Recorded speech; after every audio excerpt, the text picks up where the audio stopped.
thank you for joining in. I think this is a really important topic right now. This is going to be a pretty broad-reaching webinar. So we're going to cover lots of different topics, and they're all topics that are very important right now. So once again, I can see a couple of you are watching and listening in now. So thank you for coming and joining me. And if you can leave a comment and let me know that this is working and that you can hear me okay, that would be awesome. I'm in my office here. I've turned off the air conditioner because I wanted you guys to be able to hear me nice and clearly. So if I start sweating up a little bit, it's warm here in Adelaide today, which is awesome. That's why. So today I really want to talk to you guys about changing the conversation. Okay, so over the last few years, the conversation has really been about health coming from the outside in. And there's been a lot of talk about how we can change the outside environment so that our bodies can survive. There hasn't really been any talk about thriving, just surviving, right? And there certainly hasn't been any talk about how we can build up our health from the inside out. I mean, at the very least, there's been very little of it, is what I should say. There's certainly been some of you sharing those kind of messages. I know some of my wellness warrior friends sharing those messages. But in the grand scheme of things, amongst the plethora of information being shared in the last couple of years, it really has been a very small fraction of it that's been around how to create health from the inside out. So, Louis Pasteur, who was the founder, the developer of the germ theory, is rumored to have said on his deathbed, it is the soil, not the seed, right? It is the soil, not the seed that matters. And I think that's a really important message for us to bear in mind right now, is to say, look, I think there's enough information around there about the seeds that are in our environment right now and what might be causing problems. But I think, we need to focus on what we can control. And what we can really control is the soil, is the environment that we're allowing in our internal bodies, and how resilient that is making us. We've certainly seen some pretty strong evidence over the last couple of years that if you aren't looking after your internal environment, if you are suffering from chronic disease, if you are suffering from the quote-unquote comorbidities, then your health outcomes are likely to be less favourable. And I think we can all agree on that, regardless of which side of the fence we sit on, that those comorbidities, those chronic health diseases are causing lots of problems. And when we look at the research around that, what we see is that about 80% of the chronic disease in our society is lifestyle related.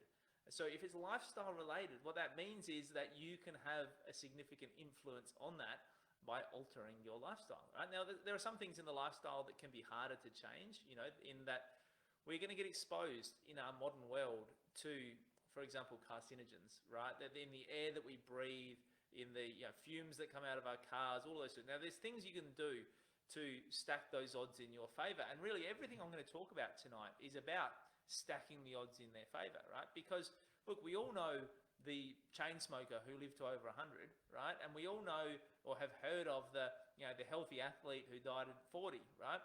And so what we're not saying is that if you do these behaviors, then you're guaranteed to get a particular outcome, right? That you're guaranteed to change that dynamic. However, what we can say is that you can stack the odds in your favor, that you can be more likely to get a favorable outcome or less likely to get a favorable outcome, depending on what you do, all right? And so this is really the bit that you can control. And so this is not a webinar about treating and preventing COVID, right? Because really treating and preventing COVID, that's kind of the medical model, right? That is the outside-in approach, is to say there's this bug that's coming to get you, and what can we do to kill off that bug so it doesn't get you? And that's a really allopathic model, and leaves you chasing down, ultimately chasing down every single bug that's out there so it doesn't get you, because you're not focusing on what you can control and what you can do to build up your innate immunity and that resilience that resides within your body. And so what I want to talk to you about is how you can create a healthy body so that you can thrive, so that you can have a healthy functioning immune system, so that you can be resilient to the challenges, or more resilient to the challenges of our modern world, and more likely to skew the odds in your favor, not only to survive, but to thrive, right? Because there's so much more to health than just not getting a particular bug, right? There's so much more to health than that. So, all of these topics that I'm going to talk about tonight are topics that I share and talk about in a lot more depth and a lot more detail on a regular basis with my mentoring group in my exercising resilience mentoring. Okay, so I have two mentoring groups, I guess. One is my free group, which is Healthy Lifestyle Choices, and if you look that up on Facebook, you can find that. Some of you are probably watching this in that group, and that's Healthy Lifestyle Choices with Brett Hill, and anyone can join that, and that is free to join. And I go in there and I make videos and I leave content and I give people the opportunity to interact with me. And then I have a more private, exclusive group, which is my exercising resilience community. Now that has been closed for most of this year, and in fact only just opened up again yesterday to new members. So we are currently taking on new members in that group. It's $59 a month, and for that I do one long mentoring session a month, much like this one. So really delving in, and this one is I guess the broad strokes, but on those 1 hour I pick a more refined topic and really delve right into it. And then I do 3 micro mentoring sessions. So because I discovered as we were going along that because of the time poor nature of our modern society, we don't always have time, especially for some of the parents and the busy workers, to consume an hour to an hour and a half worth of content. And so those are 5 minutes. And so I do 3 of those a month, which are 5-minute snippets, just full of the best of the best content, right? Really delving into one particular topic and nailing it. And then I am accessible to those members, all right? And so every single day I check in on that group, and members can go in there and ask me any questions, whatever they like, and I will respond back to them and help them out and mentor them. So a lot of this content is stuff that I deal with in that group. But you guys are getting it tonight for free because I thought, given the year we've had and given the global situation, that this was really important information to share and information that I really wanted to share. So, so it's about creating a really resilient body. And so, when I talk about these sort of topics, I'm often reminded of a good friend of mine, Dr. James Chestnut. If you want someone to follow on social media, Dr. James Chestnut is sharing some great information at the moment. Lots of stats, lots of research, lots of really interesting information about where we find ourselves right now, as well as some videos really delving into it. He's a researcher in his background, a researcher originally and then a chiropractor, so he has a unique perspective. And a great philosophy. I was talking about my good friend, Dr. James Chestnut, who is a great sharer of information and research, and I encourage you to check him out. He's doing lots of very interesting posts at the moment. He's a Canadian researcher and chiropractor. But one of the great analogies he often uses when he talks about whole body wellness, looking at all aspects of your health and wellness to create a more resilient and thriving body, so that we can not only survive these challenging times, but thrive through these challenging times. And apologies to Helen, who is a member of my Exercising Resilience mentoring group, who may have heard me say this numerous times before, but he talks about, the analogy of a plant. And he says that, as humans, we often observe nature and we understand the rules of nature. Yet somehow we think that us as humans don't have to apply by the same rules, right? And so when we look at a plant, we understand that a plant needs sunlight. We understand that a plant needs water. We understand that a plant needs great soil and nutrients, and that it can't survive and it can't thrive without all of those things.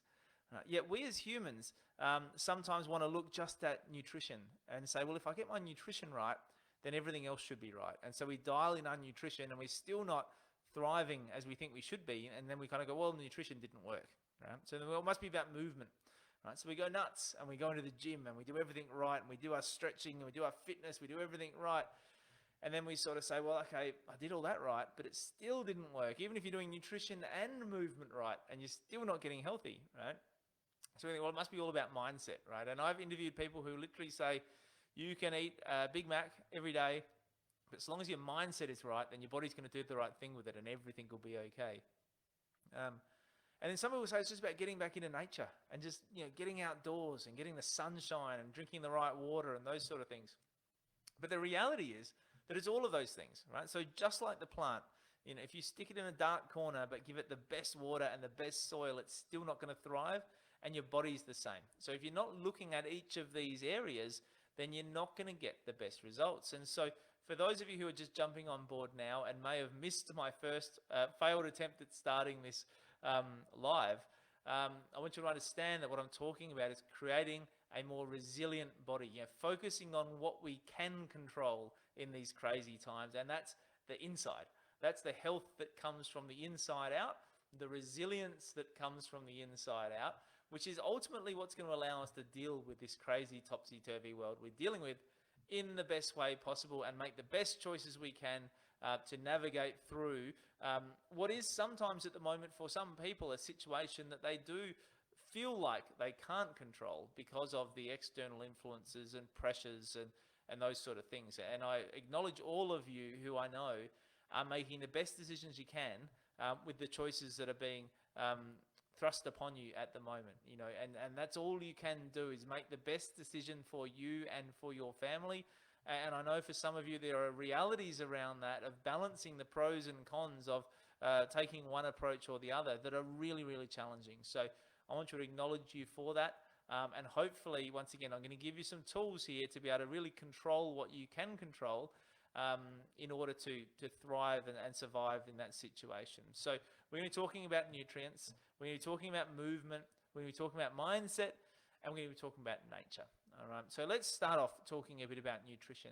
Okay. And I'm not going to delve into any complicated nutrition advice around, supplementation and detoxification strategies and protocols that you can do, because ultimately I think that far too many of us spend far too much time looking at that last 1%, right? And ultimately I think that all of those things are that last 1%, right? I think that 95 to 97% of the results you will get will be from doing the simple things really well, all right?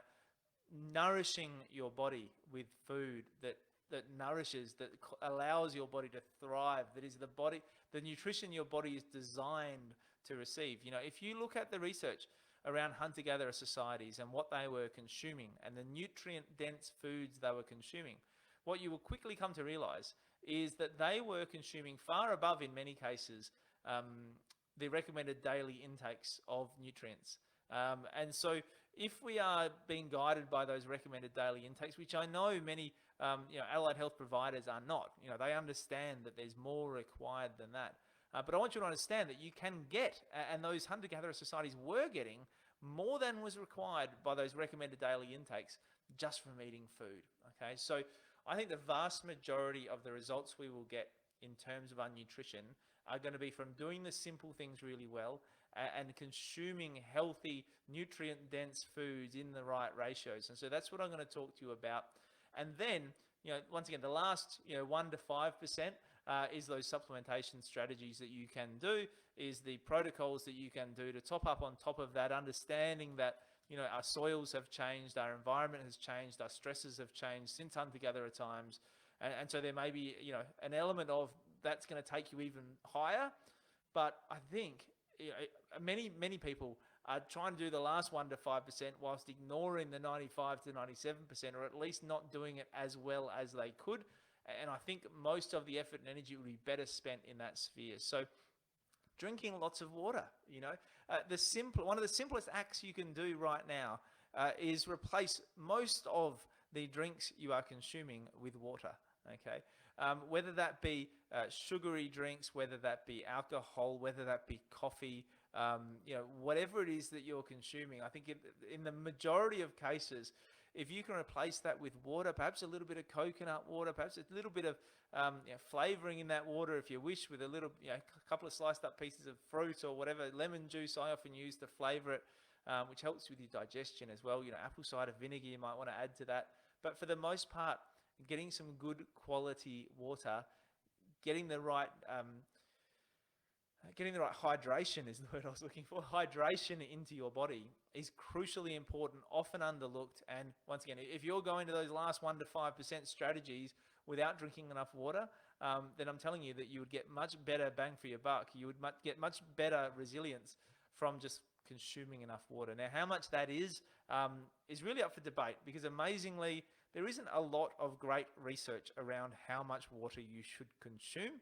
And there is argument around this. You look at Professor Tim Noakes, and he says that we consume too much water and that we overemphasize water consumption, particularly in our exercise pursuits. Others will say that we don't drink enough water, we should consume more. The most common thing, the most common theme seems to be drink when you're thirsty, and be careful of consuming too many diuretics that sort of throw out that balance and mean that drinking when you're thirsty doesn't always work as well as it should. But make sure you're drinking enough water. Right, focus on nutrient-dense foods. Right, before you go to supplementation, start looking at the nutrient-dense foods that you can get into your diet and base your diet around nutrient-dense foods. The majority of our standard Australian diet, standard American diet, wherever you're watching this in the world, it's pretty much the same, unfortunately. The majority of our diet is low nutrient density foods, high calorie, low nutrient density, and we need to flip that around. We need to get some, not necessarily lower calorie, but a higher proportion of nutrients per calorie, okay? And so that obviously comes back to our really good fruits and vegetables, particularly the vegetables, particularly the leafy greens, which are super important in this area in terms of their nutrient density. But what is often overlooked in terms of nutrient density is those fat-soluble nutrients as well, okay? So make sure you're getting the healthy fats into your diet so that you can get those fat-soluble nutrients, so you can use that fat to produce good vitamin D, because that's really important. And most of the vitamin D is produced in your body, not consumed by your body. And having the right percentage of healthy fats, so grass-fed meats and fish and olive oils and macadamia oils and coconut oils, and these sort of really good quality oils, nuts, avocados. These are the things you need to do to make sure that you're getting the fat-soluble nutrients and you're getting the healthy fats that your body needs to produce vitamin D. And we're seeing so much research at the moment around vitamin D and just why that is so important. And we'll talk about that a little bit later when we get to the fourth point, which is about nature. But make sure you're getting those in, okay? And your brain, obviously, your brain being 60 to 80% fat, particularly EPA and DHA, which you get from those grass-fed meats, you particularly get from the fish. Is really important to make sure you're getting in there. So nutrient-dense foods, organ meats are a fantastically nutrient-dense food that I know some people cringe at, but are well worth adding into your diet. All right. Start thinking about your macros. I know there are so many different ideas out there around around what I just said, around high fat versus high carb. Water soluble nutrients versus fat soluble nutrients is almost the same argument if you think about it. Like a lot of those high fat diets contain a lot of fat soluble nutrients, obviously, and they really focus around those animal fats and animal proteins at the expense of sometimes the plant-based foods. You see that with the carnivore diet at the moment. The opposite end of the spectrum you see with the vegan diet. But if you look at hunter-gatherer societies, if you look at what our bodies evolved to require, and really if you think about evolution, it's not possible for us to evolve to require things other than what we were consuming, right? Because our body was evolving based on that environment to be perfectly suited to that environment. And so if we look at those hunter-gatherer societies, what we see is that there were really none of them that were vegan, okay? There were very few of them that were vegetarian. There were some of them which were quite high carb. Some of the tribes in Papua New Guinea had up to 80% sweet potato in their diet. There's some of them that were quite high fat. So looking at the Inuits, who consisted largely on blubber for big chunks of the year. But for the most part, there were fairly roughly equal proportions of fats, proteins, and carbohydrates. And I think that if you think of your diet, if you think of your macros in that way, that's a good way to get a good base and to get a good variety of nutrients. Now, I know that some carnivore lovers will say, but you can get all of the nutrients from eating carnivore, and it seems like that might be true based on what we know. But there may be things that we don't know yet, right? And so as we learn more, we may discover that there are other nutrients. I think if you want to be safe, you kind of go with what we evolved eating, right? Because that is the most likely to be sustainable for our body and to allow our body to thrive. And so I think going for roughly equal portions of fat, protein, and carbohydrate is a sensible way to do it, making sure that you're getting really good quality in each of those categories, that really good nutrient density. All right. So, when you're doing that, you're getting enough of your fruits, right? And your fruits, particularly in terms of your immune system, the resveratrol in those fruits, in the grape skins, for example, is really important for your immunity and for the resilience of your body. Vitamin C, there's a lot of talk at the moment about vitamin C and whether you should be doing, high dose vitamin C to help support your body, to help your body detoxify, all of those sort of things. And I understand why people might be wanting to do that right now. I think there is a time and a place for that when you do have abnormal external stresses. But I think our number one priority should be making sure we're getting enough of it in our diet, eating lots of the right fruits to get that vitamin C. Getting your citrus fruits in, getting that vitamin C in is a really good idea right now, and a really good idea at any time, because you want your body to be thriving all of the time. So welcome to those who've just joined, by the way. I can see the numbers are going up. If you've got any questions as we go along, please put them into the comments. I can now see the comments pretty well. If you just want to say g'day, come say hello so I know you're here, and interact with me, because these are always more fun and more enjoyable for me when you guys are interacting. So let me know you can hear me okay, and welcome. I mentioned before that the leafy greens, there is a component, NAC, in leafy greens. It does have an incredibly long name. I can't remember what it is off the top of my head. That is really important in terms of your immunity and your resilience as well. But leafy greens are also just a great, nutrient-dense food. They have lots of magnesium in them. So nuts and leafy greens are great sources of magnesium, which helps to relax your muscles, but importantly helps to relax your nervous system. And so in times of stress, like we're going through right now, having that to relax your nervous system, and we'll talk later about other ways of relaxing your nervous system. Obviously, me being a chiropractor, I'm going to talk about that. Is really important, right? So getting your leafy greens. They're also, high volume, low carbohydrate food. So they're great for giving you lots of satiety. They're great for filling you up, which helps you maintain a healthy body weight, which is another important factor. The hormonal disruption that can come from excess body weight, the detoxification you have to go through losing excess body weight, can all have an impact on the strength and resilience of your body and of your immunity. Okay, so as I said before, making sure you're getting healthy fats is really going to help with your vitamin D, and you'd have to be living under a rock not to have seen that there's a lot of research being done at the moment around vitamin D and how that might impact particularly your immunity, but also just your overall health and vitality. And there are conflicting arguments coming out at the moment. There's conflicting research coming out at the moment, but I think there's a lot of validity to the research that is coming out in support of vitamin D in terms of your immune system in particular. So making sure you're getting those healthy fats, making sure you're getting those healthy proteins. So once again, grass-fed meats, fish, nuts. Oh, here we go, Helen, you're a legend. N-acetylcysteine is the NAC. Thank you, Helen. And then fermented foods, right? So we know that our gut health is really closely related to the health of the entire rest of our body. In fact, we know that our bodies are made up more of bacterial cells than they are human cells. And so a lot of the processes, a lot of the digestion, a lot of the health that occurs in your body is reliant on those non-human beings that exist within you. And so we need to look after them. We need to have fermented foods. We need to eat a diet that is conducive to good gut health and to good gut microbiome, because that plays a huge role in the strength and resilience of our bodies. Okay, so that's what I want to share with you guys. I think it's what I want you guys to focus on in terms of your nutrition, in terms of controlling what you can control, in terms of, we're not talking about expensive vitamins. We're not talking about needing to go to see a alternative practitioner to, deliver intravenous supplementation.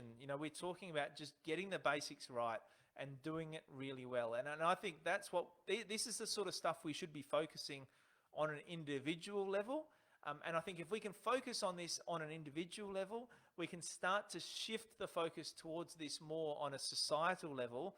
And I think that shift is needed right now, absolutely more than ever. This is the discussion that we need to be having worldwide, is around how can we nourish our bodies in order to create more resilience, so that we're not just walking time bombs waiting to happen. We're not these beings with chronic disease, with lifestyle-related disease, with comorbidities that mean that we are at risk of anything that comes along, okay?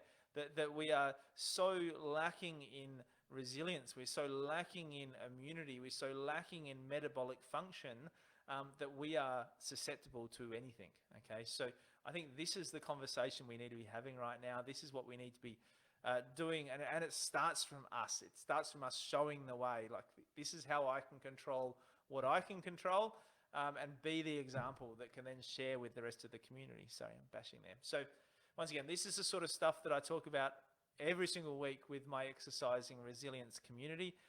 If you're interested in that, as I said before, you can sign up for that at exercisingresilience.com.au.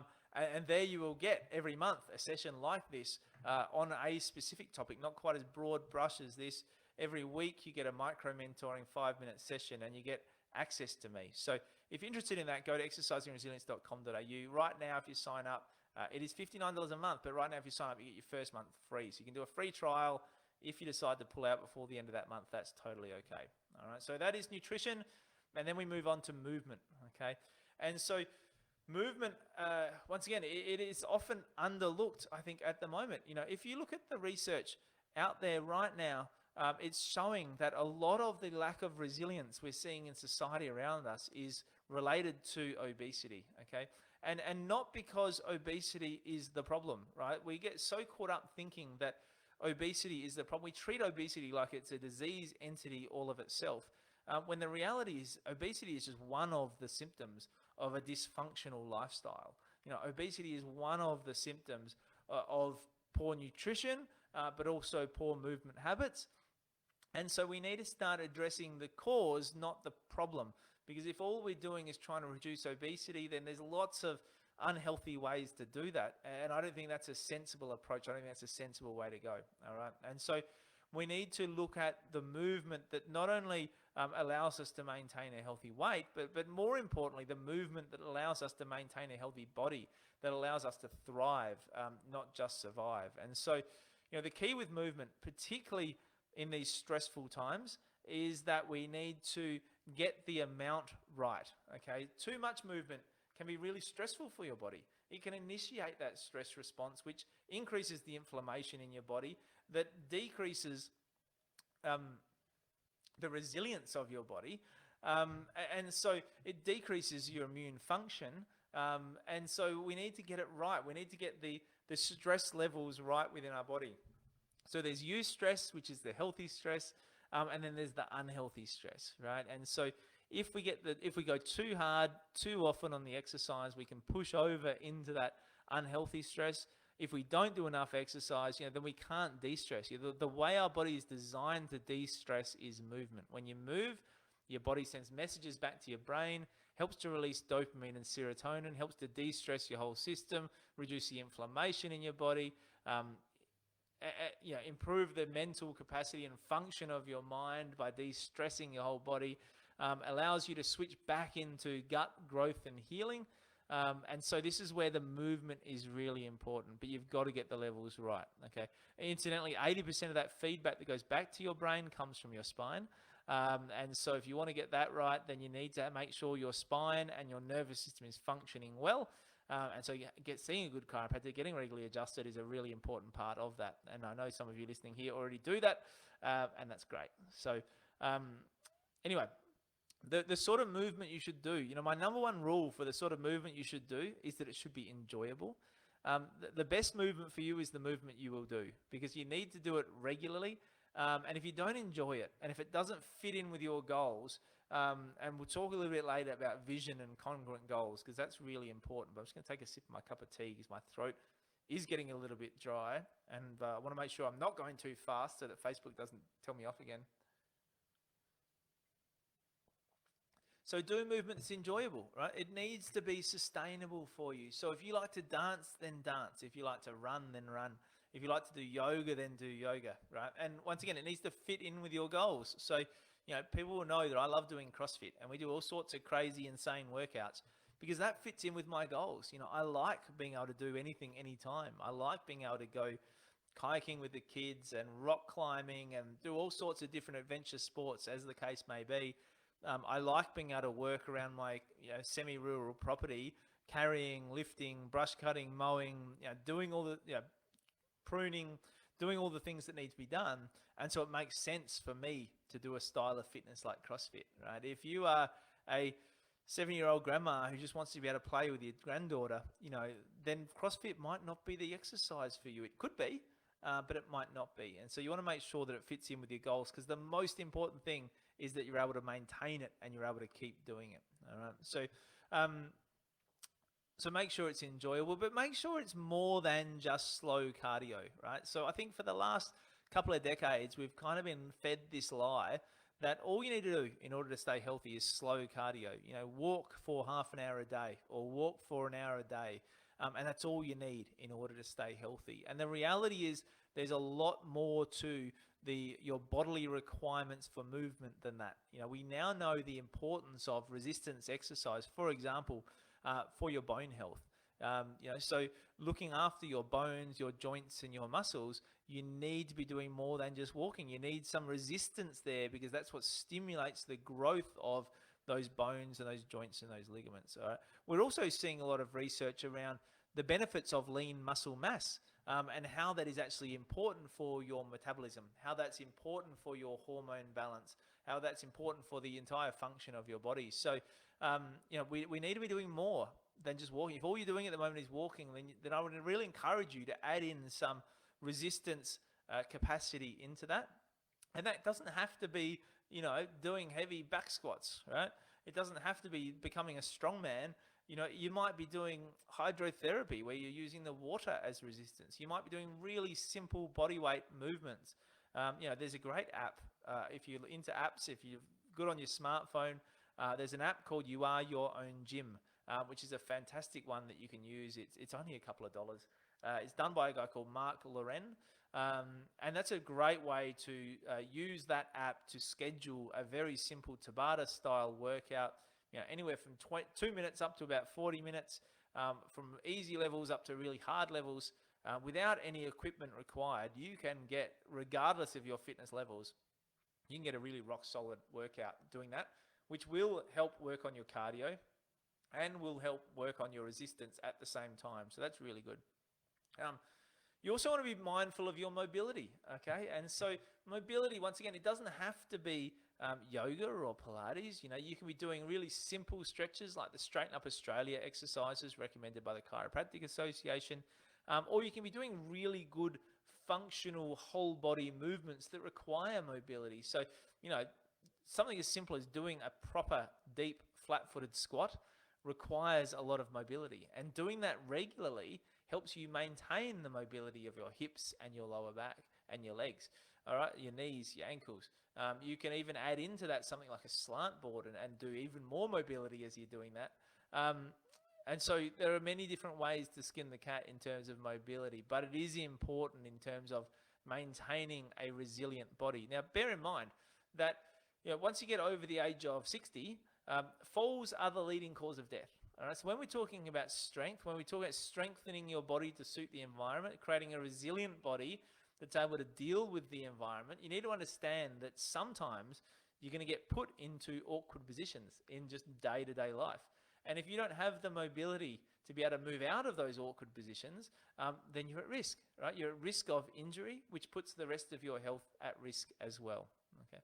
And then, as I mentioned before, chiropractic, making sure that those individual joints are moving properly, making sure that there's no interference to the nervous system is crucial. Your nervous system controls your entire body, is the master controller, or at least the way the master controller, your brain, communicates with all of the other little brains in the rest of your body backwards and forwards to control the entire system. And so if you've got interference to your nervous system, then your body isn't going to be functioning as well as it should. And only 10% of your nervous system is pain, as I was explaining to some of my practice members today. And so it's important to understand that it's not just about pain, that the other 90% controls everything else. It controls your stability. It controls your balance and coordination, both of which are incredibly strong predictors of future injury. And so if you want to be resilient to prevent injuries and to prevent falls, then having a properly functioning spine and nervous system is really important.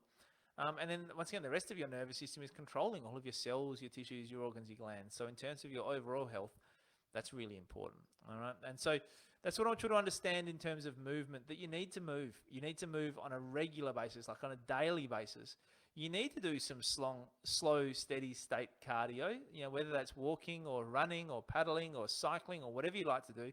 But you also need to do some resistance exercise. And if you really want to get bang for your buck, you can do both at once, right? And you do your kind of resistance exercise in an interval type framework, which means that you're working on your cardio and your strength at the same time, and makes it easier to get the sort of fitness that you require within our sort of time-poor society as well. All right. So once again, that's the broad strokes that I want you to understand in terms of movement and creating a resilient body that is able to move. Bearing in mind that it's not just about movement, right? You need to consider nutrients, you need to consider movement, you need to consider your mindset, and you need to consider nature. And once again, all of these things are things that I will talk to people about regularly inside my Healthy Lifestyle Choices Facebook group, but particularly inside my Exercising Resilience mentoring. And so, once again, if you want to find out more about Exercising Resilience mentoring, it is now open for the first time this year at exercisingresilience.com.au. You can sign up there for mentoring for $59 a month. You get your first month free, so you can try it for free for a month and decide if you like it or not.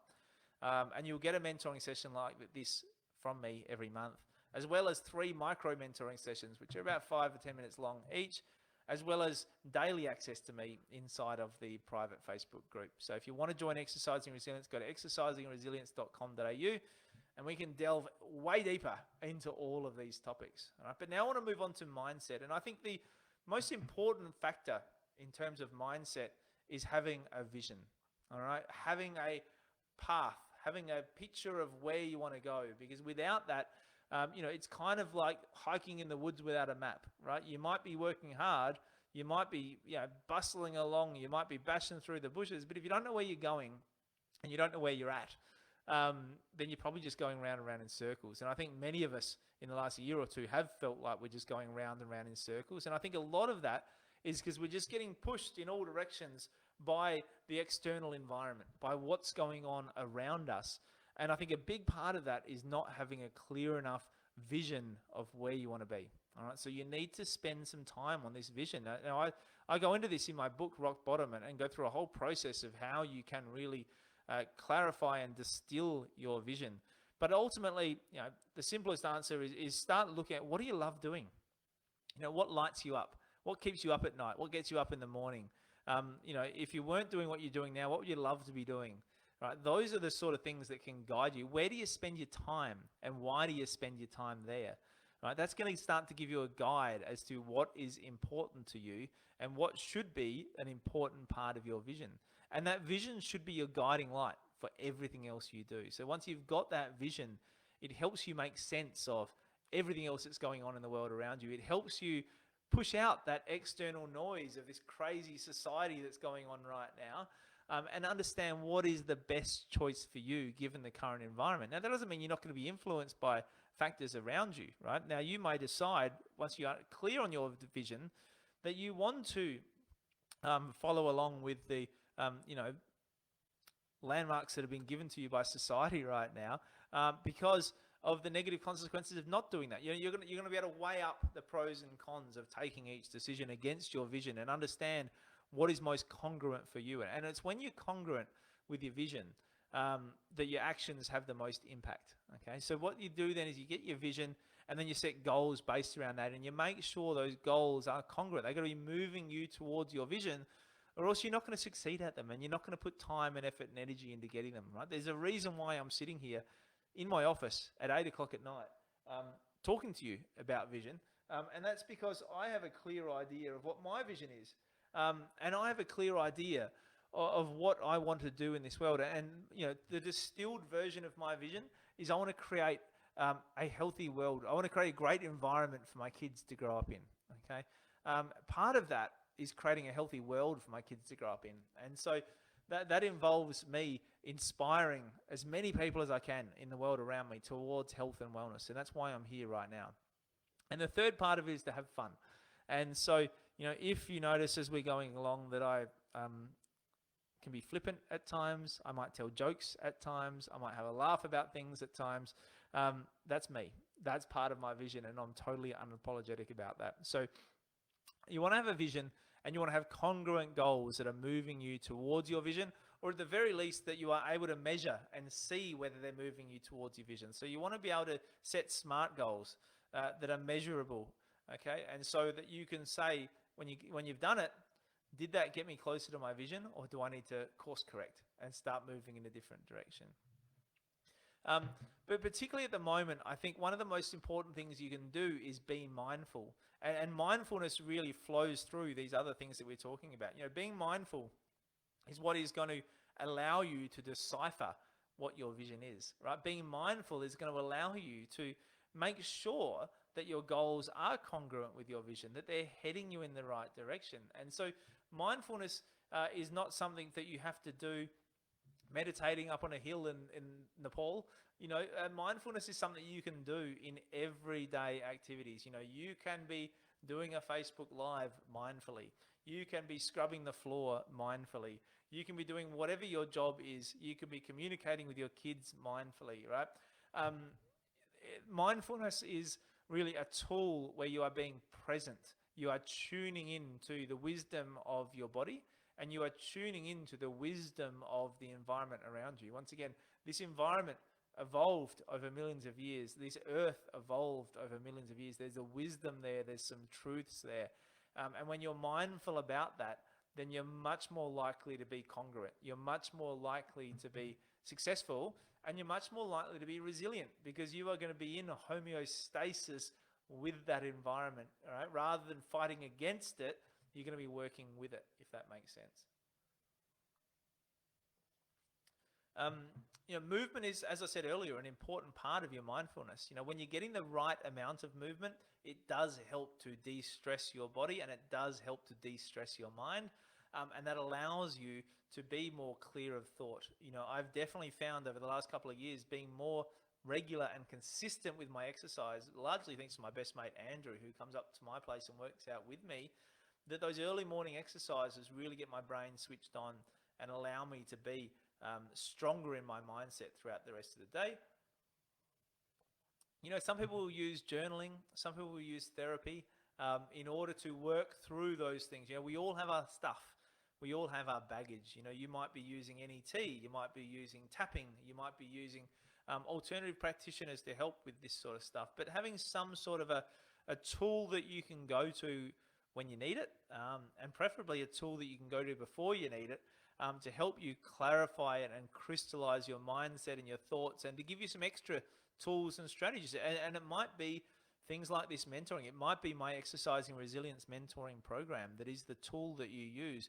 I might be the mentor that you want in order to help you with that. If that's the case, once again, exercisingresilience.com.au, you can find out all the details about that there. And you want to be doing some self-care, all right? So once again, self-care is going to look very differently to different people. Self-care for me might be going off for a walk by myself. It might be just going to a cafe and having a cup of tea. It might be going fishing. Self-care for my wife is going to look really different. It'll be like a massage. It might be a yoga retreat. It might be spending time with her friends and talking. Like, she's the extrovert, I'm the introvert. So her self-care might be going and talking to a whole bunch of people and having great chats and catch-ups and conversations. My self-care is more likely to be going into my room and turning the lights off and sitting there and chilling, or watching the cricket or something of that nature. And creativity, right? Creativity is important. Your mind has a desire, an innate desire to be creative and to be contributing to this world. And so when you are in that space of relaxation and mindfulness, I think you allow for that creativity of your body. I definitely know that when I'm stressed, when I'm tired, my creativity is way down. When I'm relaxed, when I'm happy, when I'm energetic, my creativity is way up. And it's a catch-22. When I'm being creative, that allows me to be more mindful. That allows me to be more on purpose. That allows me to be more have a better mindset, right? Because that creativity feeds more creativity. That creativity feeds more mindfulness. More action. So those are things I think we need to be thinking about in terms of our mindset, in terms of keeping our body and our brain healthy, in terms of keeping our body and our brain resilient, so that we can, once again, not only survive, but thrive through these turbulent times. So we've gone through nutrition, we've gone through movement, we've gone through mindset.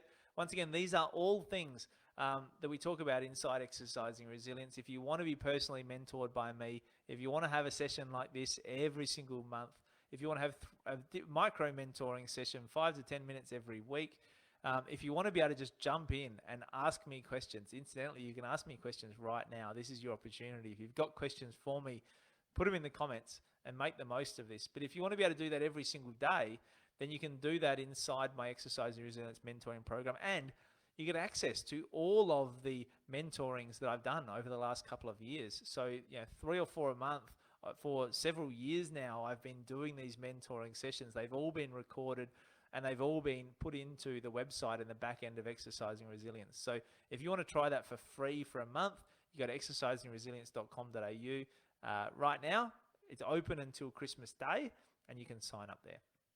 And so the fourth thing we said we're going to talk about is nature. And I think this is sometimes the overlooked one of the four. Plenty of people talk about nutrition, plenty of people talk about movement, plenty of people talk about mindset. We sometimes pay a little bit of lip service to nature. But I think, once again, right at the moment, with the importance of vitamin D, we're seeing a resurgence of the importance of nature. And so getting out in the sunshine, 20 minutes a day, unprotected, getting your big parts of your body exposed to the sun is really important in terms of getting your adequate amount of vitamin D. Here in Australia, we're lucky. We get lots of great sunny days. Now, you don't want to get burnt. So, we have unfortunately damaged our ozone layer. So we need to be more careful than perhaps the hunter-gatherer societies needed to be. Mind you, they tended to be smarter than us, right? We will go into the beach and we'll be out in the middle of the day, the hottest part of the day, when the sun's directly above us, scorching down on us. They'd be sleeping under a tree in that time of day. They weren't silly enough to be going out and doing that. So we need to be sensible about it. We need to protect ourselves where we can. I certainly know I like to use long sleeves, broad brim hats when I'm playing cricket so that I don't get too much sun. Although you will see my nose did cop a little bit too much the other day. So that was naughty of me. But 20 minutes of good quality sunshine on large areas of your body is enough without burning to get you that vitamin D that your body needs, and a whole raft of other benefits as well. So make sure you're getting out in the sun, getting out into nature, right? There are many more benefits to getting out into nature than just sun, right? The fresh air, right? Good quality fresh air, right? Water, oxygen, food. We're talking about the basics here that we often don't get. I don't even know what I've written down here. I've written down here GREE, G-R-E-E, and I don't know what that was supposed to mean. I've put a typo down. If you don't know, I've been checking my notes here to make sure I'm covering everything for you. I'm going to try and figure out what that was supposed to be in a second. Green. All right, great. I left the N off the end. It was so confusing. There's some really interesting research around just the color green, right? So getting out into nature, getting out into greenery actually has a really calming effect on your nervous system. So getting out, breathing the fresh air, getting the quality air, getting the sunshine on your skin, but even just the visual, seeing that natural green color, and not just homogeneous green, but varied, moving, sensory stimulating green, but in a calming way, not in a excited way like watching a TV screen, is really de-stressing. It is really calming for your body and calming for your nervous system. And heaven knows we all need that right now. Grounding, so obviously getting out into nature, touching the earth, getting your shoes off is another way of really de-stressing your body.